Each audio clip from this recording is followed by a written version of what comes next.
I think you got to look at it from your experience and what you just experienced.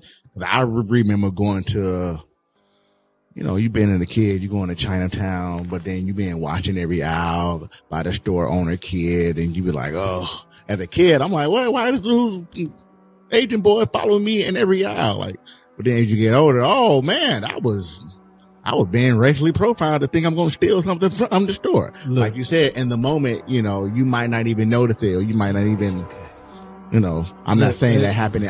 I'm not saying that happened at every store in Chinatown. I'm just saying like that's something I experienced, and I'll never forget that. I will tell you right now, back in the day, and anybody that was coming around this age when G.I. Joes were out, and they had we used to go to Toys R Us, and let me tell you, they had every right to follow us around that damn store, because niggas would come out like it was a contest on how many action figures they done stuffed in their socks.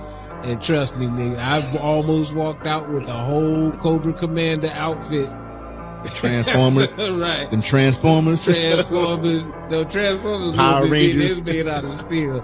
But you could easily tuck a G.I. Joe in your sleeve and walk out. So they weren't wrong. They just never caught us. So I was like, there's a flip side to that coin. You take them out the package. Like, oh man, dude, we had a program. We had somebody that would go ask for help and act like they couldn't speak English, or there's a game that they never heard of, and get people tied up the entire time. But it was a flip side to that. So from the one perspective where you don't do any of this thing, just like I'm just in here minding my business and getting followed. But you don't realize that we was in there 20 minutes prior to it, and I had their shit going, and they was like, I knew we should have kept it down there closer. So it's like, it's a give and take. It's like, hey, you know what the game is. It's like, don't act like everybody is innocent or everything has to be racist.